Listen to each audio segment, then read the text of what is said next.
آج ہم بات کر رہے ہیں حیاتیات کی، یعنی بایولوجی کی، زندگی کا علم۔ جی بالکل۔ ہمارے پاس ایک ماخذ ہے، حیاتیات، زندگی کا مطالعہ۔ تو کوشش یہ ہے کہ اس کے کچھ بنیادی پہلوؤں کو سمجھیں۔ صحیح۔ مقصد صرف تعریف نہیں، بلکہ یہ دیکھنا ہے کہ یہ علم یہ ہماری دنیا کو سمجھنے میں کیسے مدد کرتا ہے۔ جی ماخذ میں کچھ دلچسپ سوال بھی ہیں، جیسے جاندار سانس کیسے لیتے ہیں، یا وہ پودے کیسے سورج سے خوراک بناتے ہیں۔ ہاں، بنیادی سوالات۔ تو چلیں ذرا گہرائی میں دیکھتے ہیں کیا خاص ہے اس ماخذ میں۔ شروع کہاں سے کریں؟ آخر حیاتیات ہے کیا؟ اچھا، دیکھیں، ماخذ کے مطابق یہ ایک قدرتی سائنس ہے۔ سیدھی سی بات ہے۔ قدرتی سائنس؟ جی، جو جانداروں کا مطالعہ کرتی ہے، مطلب ان کی ساخت کیسی ہے، وہ کام کیسے کرتے ہیں، اچھا۔ ان میں وقت کے ساتھ کیا تبدیلیاں آتی ہیں، کہاں پائے جاتے ہیں، اور ان کا آپس میں کیا تعلق ہے، ماحول سے کیا رشتہ ہے۔ اوہو، تو اس میں سب کچھ آ گیا، انسان، جانور، پودے۔ بالکل۔ اور وہ ننھے جراثیم بھی جنہیں ہم عام آنکھ سے نہیں دیکھ سکتے، مائکروبز جنہیں کہتے ہیں۔ اچھا، وہ بھی۔ تو یہ تو بہت ہی وسیع دائرہ ہو گیا۔ جی ہاں، یہی تو اس کی خاص بات ہے۔ یعنی ایک چھوٹے سے خلیے سے لے کر پورے سیارے کے ایکو سسٹم تک۔ بالکل، آپ نے صحیح سمجھا۔ ماخذ بھی یہی کہتا ہے کہ زندگی مختلف سطحوں پر منظم ہے۔ سطحوں پر؟ کیسے؟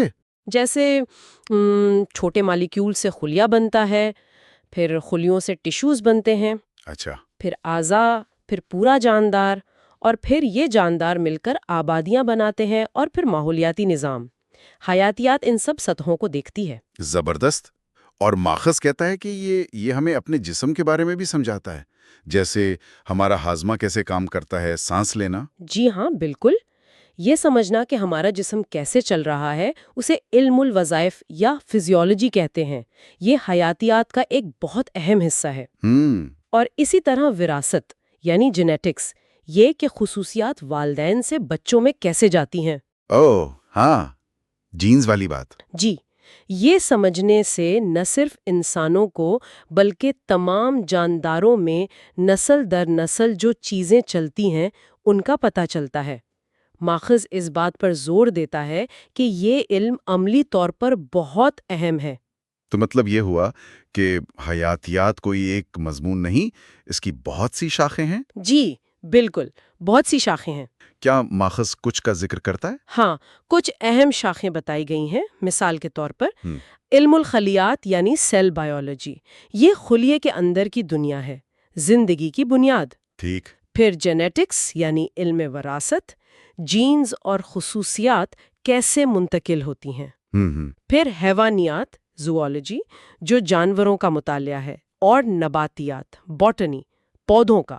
اچھا۔ اور ایک بہت اہم ہے علم ماحولیات، ایکولوجی، یہ دیکھتا ہے کہ جاندار اپنے ماحول اور دوسرے جانداروں سے کیسے جڑے ہوئے ہیں، سب کچھ کیسے مل کر کام کرتا ہے۔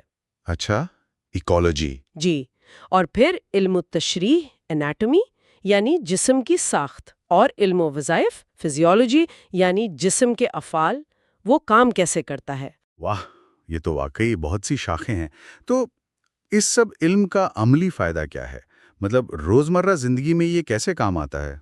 دیکھیں، اس کی اہمیت بہت گہری ہے۔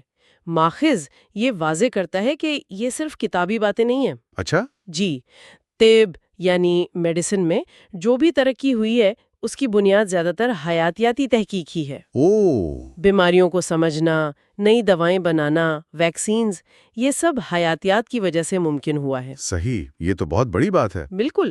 اسی طرح زراعت کو بہتر بنانے میں، یا جو ماحولیاتی مسائل ہیں ہمارے، جیسے آلودگی ہے یا جانوروں کی نسلیں ختم ہو رہی ہیں، حیاتیاتی تنوع کا خاتمہ۔ جی، بائیو ڈائیورسٹی لاس، ان سب کو سمجھنے اور ان کا حل نکالنے میں بھی حیاتیات کا بنیادی کردار ہے۔ تو اس کا مطلب ہے کہ یہ علم ہمیں صرف اپنے بارے میں نہیں بتاتا، بلکہ ہماری زندگی بہتر بنانے اور شاید سیارے کو بچانے میں بھی مدد کرتا ہے۔ بالکل، آپ نے بالکل صحیح کہا۔ ماخذ کا نچوڑ یہی ہے کہ حیاتیات کو سمجھنا دراصل زندگی کو سمجھنا ہے۔ یہ پیچیدہ اور واقعی حیران انگیز نظام کا حصہ ہیں۔ تو خلاصہ یہ ہوا کہ حیاتیات زندگی کے ہر پہلو کو دیکھتی ہے، چھوٹے سے خلیے سے لے کر پورے ایکو سسٹم تک۔ جی، اس کی مختلف شاخیں ہیں جو ہمیں خاص چیزیں سمجھاتی ہیں، اور اس کا عملی فائدہ ہماری صحت، خوراک، ماحول، ہر چیز کے لیے ہے۔ بالکل۔ اور اچھا، یہاں ایک بات سوچنے کے لیے چھوڑ جاتے ہیں جو ماحولیات کے حوالے سے ماخذ میں بھی اشارہ ہے۔ جی، اگر یہ بات سچ ہے کہ تمام جاندار اور ماحول ایک دوسرے سے اتنے گہرے جڑے ہوئے ہیں، ہے نا؟ ہاں، لگتا تو یہی ہے۔ تو جب ہم کسی ایک چھوٹے سے حصے میں کوئی تبدیلی لاتے ہیں، چاہے وہ کوئی نئی ٹیکنالوجی ہو یا کسی ایک نسل کو ختم کر دیں، تو اس کے پورے نظام پر کیا اثرات پڑ سکتے ہیں؟ کتنے غیر متوقع، کتنے دور رس، جن کا شاید ہمیں ابھی اندازہ بھی نہ ہو۔ یہ غور طلب بات ہے۔